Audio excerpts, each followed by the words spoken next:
Coalition-2 for the Object 279E. For this mission, we have to do 3,000 damage, 3 battles in a row, so it's about consistency here.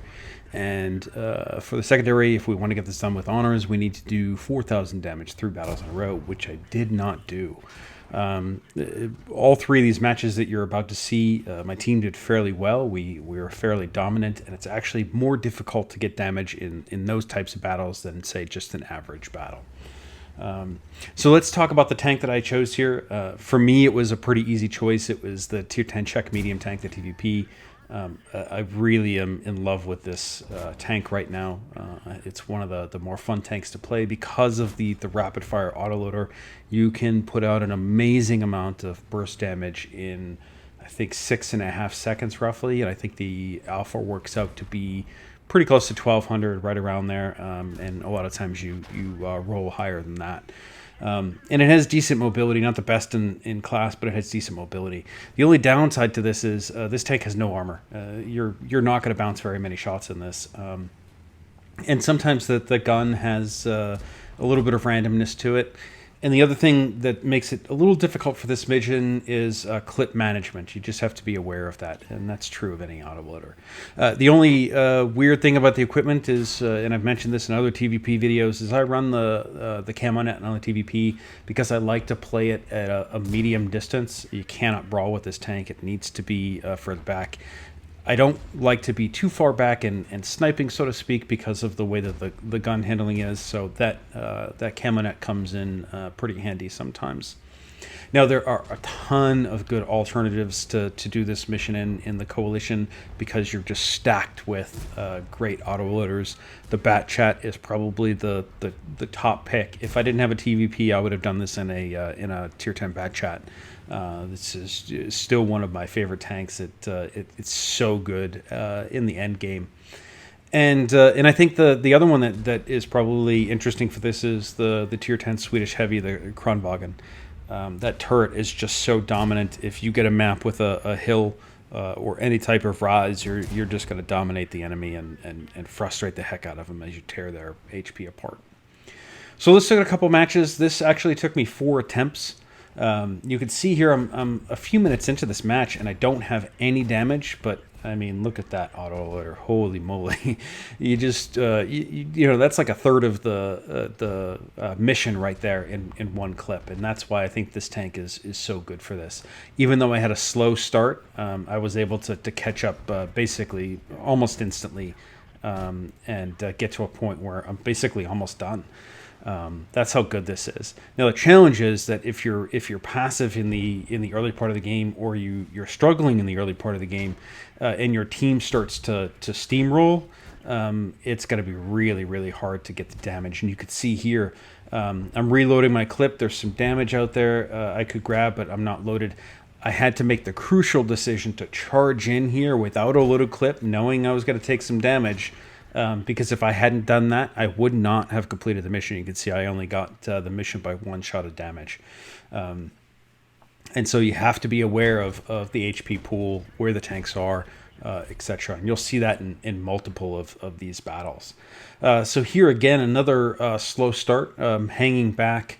On this particular map right here, you're going to see, if you look at the mini-map, there's a light tank coming up towards our line. That's my signal that it's time to go. Because if he's doing that, there's other tanks going to be following. I don't want to be that close to the front line, so I bailed out of there. Now, the side effect was that I didn't really get a lot of damage early in, and a lot of the HP was on the heavy side of the map.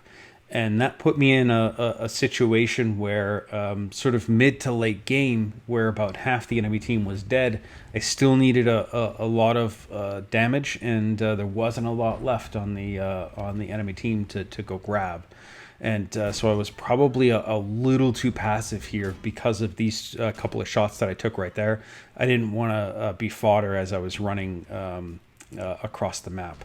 So I took a couple minutes to find some HP. I saw that tank. He just got blasted on my way, and so I knew there was a tank in here that basically had no HP, but it was all that was in front of me.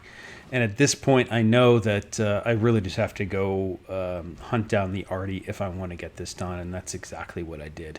I knew where at least one of them was, so I just drove over there, and it turns out that that both of the arty were over here for some reason. It's sort of an unusual place for artillery. But you're going to see one of the arties fire here, so I knew exactly where he was. There was his shell, and the other one pops up right here. So I take this arty out and jump over this this hill right here, or the railroad tracks here, and get the last one. So just barely made it, and that was sort of the theme of getting this mission done.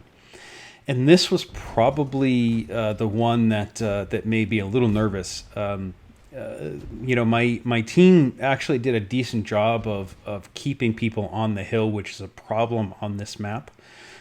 We technically lost the hill, but they were so banged up as a result of the battle that they never rushed down, which is where I would have expected a lot of the damage to come from. They just really got picked off while they were up there, and it really limited the damage that I could do, because I don't want to be brawling, because I don't want to be the front line, so to speak. With the little armor that I have, I basically just hung back waiting for them to come down, and didn't have a huge opportunity to farm a lot of damage from it.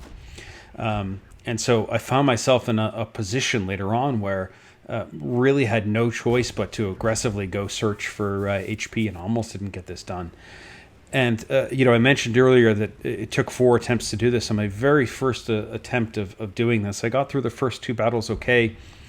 And on the third match of that first attempt, I actually was charging towards the last tank. I had 30 HP worth of damage to get, and I rolled my tank in front of the enemy tank, and somebody else stole the kill from me as my tank was tumbling. So I was sort of cognizant of the fact that I really needed to be a little more aggressive as the HP pool was winding down here.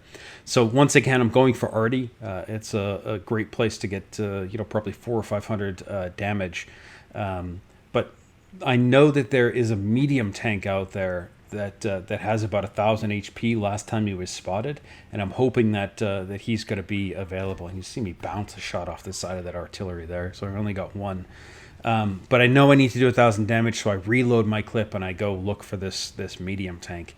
And luckily, the leopard that was with me didn't aggressively push, because once I saw that the medium tank wasn't there, I knew he had to be behind me somewhere. And so I just turned around and just rushed him. I'm not worried about my HP or anything like that at this point. And this is an area where you see me take that extra second to let that last one load in. That's the type of shot where that in the TVP, that shell can get away from you. And in that situation, you definitely don't want to waste your last shell and not get the mission done. So that's Coalition-2.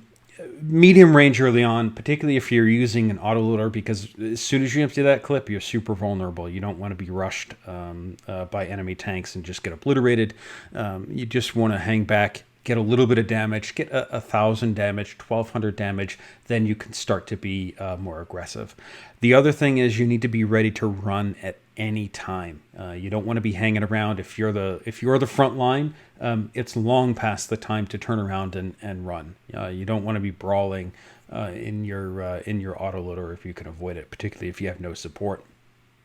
And at the end game, you want to be aggressive. You need to get that damage in. Be aggressive. If you need to charge somebody and you don't have your clip loaded, charge them and wait for that clip to load, even if you're taking shots, because on the TVP, at least the clip reload time is pretty short, like 22 seconds or something like that, because it's better to lose a little HP at the end than not get the damage in. And it's one of the reasons that you don't want to take a lot of damage early, because you're going to need that HP at the end if you need to do something aggressive like I did in the first match there.